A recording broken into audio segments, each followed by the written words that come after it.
थोड़ा इधर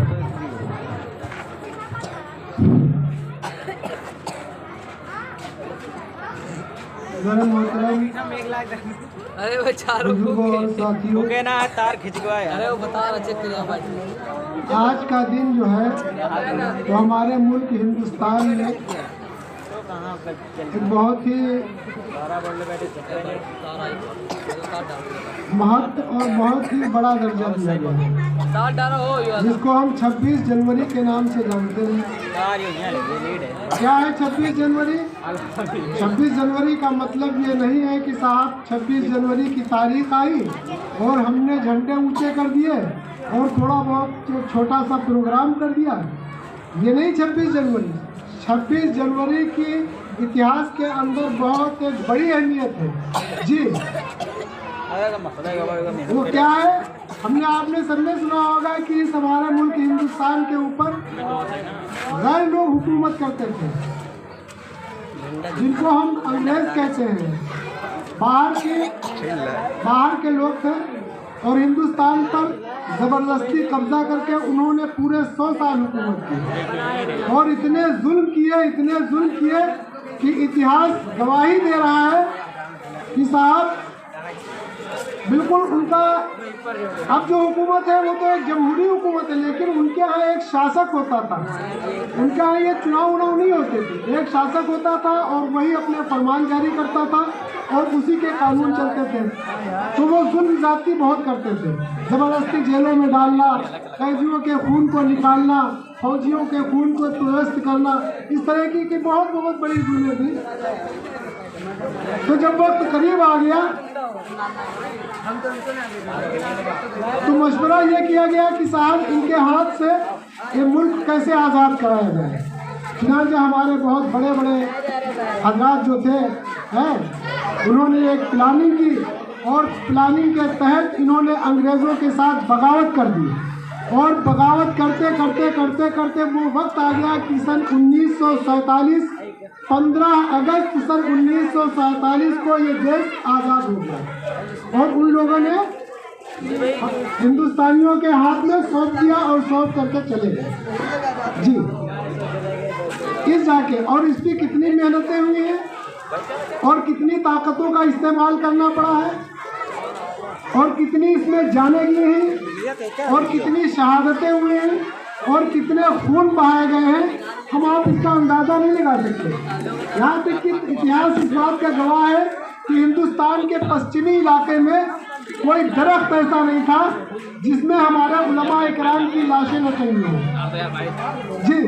ये सिर्फ मुल्क की खातिर होता था और जब ये मुल्क आज़ाद करने का वक्त आया तो पूरे हिंदुस्तान के लोग, चाहे वो हिंदू हों, चाहे वो मुसलमान हो, चाहे वो सिख बिरादरी से ताल्लुक़ रखते हो और चाहे ईसाइयत के ताल्लुक़ हो उनका, वो सारे के सारे एक ही प्लेटफार्म के ऊपर आकर के उन लोगों ने हिंदुस्तान को आज़ाद कराया था जी।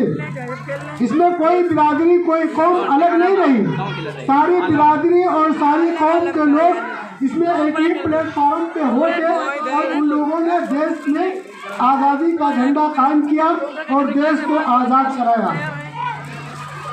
जैसे बहुत से नाम आते हैं इतिहास के अंदर, जैसे हमारे मौलाना अबुल कलाम आज़ाद साहब ने भी हिस्सा लिया, मौलाना कासिम नानोतवी साहब ने हिस्सा लिया, मौलाना हुसैन अहमद मदनी रहमतुल्लाह अलैह ने इसमें हिस्सा लिया और माननीय सुभाष चंद्र बोस जी ने भी इसमें हिस्सा लिया, सरदार भाई वल्लभ पटेल भी इसमें हिस्सेदार थे, हजरत मौलाना मोहम्मद अली जौहर साहब ने भी इसमें हिस्सा लिया, महात्मा गांधी जो हमारे आपके राष्ट्रीय पिता कहे जाते हैं और राष्ट्रीय पिता हैं भी वो, उन्होंने भी बहुत हिस्सा लिया आज़ादी जी। तो ये है आज़ादी। और जब देश आज़ाद हो गया तो आज ही की तारीख में और आज ही के दिन यानी 26 जनवरी के दिन इस मुल्क का संविधान बना।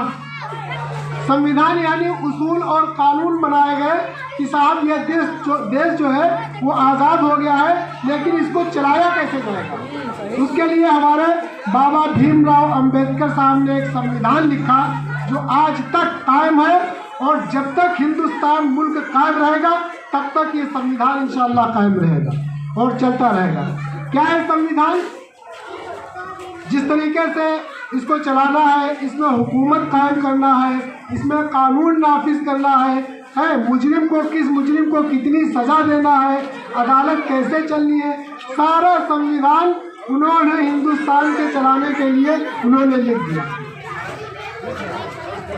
और अब चलाने के लिए यहाँ मुल्क के अंदर बहुत सी कम्युनिटी तैयार हो गई, बहुत सी यूनियनें और बहुत सी पार्टियां तैयार हो गई कि साहब हम इस देश को चलाएंगे, उन्होंने कहा हम इस देश को चलाएंगे, उन्होंने कहा हम इस देश को चलाएंगे। क्योंकि जमहूरियत है, हमारा मुल्क जमहूर है, बिल्कुल स्वतंत्र है, आज़ाद है, कोई भी इस देश को चला सकता है। शर्त यह है कि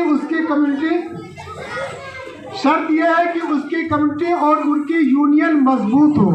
जी, जैसे हम आप देखते हैं ना, यही यूनिटी और यही पार्टियां हैं। चुनाव होता है, चुनाव में जो लोग चुन के जाते हैं, कुछ लोग यहाँ राज्य के एतबार से असेंबली है और मुल्क के एतबार से पार्लियामेंट है, वहाँ मेंबर चुन के जाते हैं, और वहीं से वो कानून और संविधान के तहत वहीं से वो प्रस्ताव पास होते हैं और पूरे मुल्क में नाफिज हो जाते हैं। जी, सबका हक है, कोई भी चला सकता है। जैसे कि अभी हमारा आपका माहौल भी चल रहा है, चुनाव करीब है और वोट डाले जाएंगे।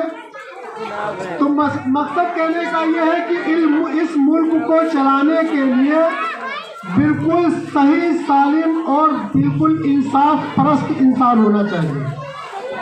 वो खुद इंसाफ परस्त हो, उसकी यूनियन इंसाफ परस्त हो, वो कम्युनिटी इंसाफ परस्त हो और वो पार्टी भी इंसाफ परस्त हो, और उस पार्टी को जो मेंबर असेंबली और पार्लियामेंट के अंदर जाए वो भी इंसाफ हो, वो भी इंसाफ परस्त हो। यहाँ तक कि जब ये चुन के जाते हैं और अपने अपने ओहदे के अंदर पहुँचते हैं तो इनको शपथ ग्रहण कराई जाती है, इनको कसम दिलाई जाती है कि साहब हम इस क्षेत्र से चुन के आए हैं और उस क्षेत्र के अंदर हम कानून को कायम रखेंगे, इंसाफ करेंगे, किसी के साथ जुल्म और ज़्यादती नहीं करेंगे। जो हिंदू है उनको हिंदू एतबार से हल्फिया बयान देना पड़ता है, और जो मुस्लिम है उनको मुसलमान के एतबार से हल्फिया बयान देना पड़ता है। वो बयान देने के बाद उस पर सिग्नेचर दस्तखत करते हैं और उस तरीके से ये मुल्क चलता है। लेकिन आज के पीरियड में हमारा मुल्क जो है इतने पीछे जा चुका है सिर्फ इसी बुनियाद पे। जी, हमारा मुल्क तरक्की नहीं कर रहा है। क्यों? मुल्क के अंदर भ्रष्टाचार, बदमाशी, अय्याशी, बेईमानी है, घसोट, इसका छीन लो उसका छीन लो, एक जनरल आदमी से ले करके और एक मिनिस्टर तक के ये हाल है। मुल्क का जो खजाना है वो जनता के विकास पे नहीं खर्च किया जा रहा है, नहीं, जबकि वहाँ हल्फिया बयान दिया जाता है कि साहब बिल्कुल इंसाफ करेंगे, जो मुल्क के खजाने से हमें पैसा मिलेगा वो हम आवाम के लिए विकास का काम करेंगे। आज देख लीजिए हिंदुस्तान की क्या पोजीशन है, किसी विभाग की पोजीशन अच्छी नहीं है, हमारे आपके रास्ते तक ठीक नहीं है, हमारी आपकी गलियां तक ठीक नहीं है, हमको आपको सुकून से रहने नहीं दिया जा रहा, हमारे आपके खाने पीने की चीज़ें इतनी महंगाई को पहुंच चुकी है कि साहब उसका अंदाज़ा नहीं लगाया जा सकता। ये सब सारे कानून हुकूमती तो जो बनते हैं वही तो पास करती है। जी, और एक बड़ा मर्द और पहुंच गया है, कुछ लोग तो इस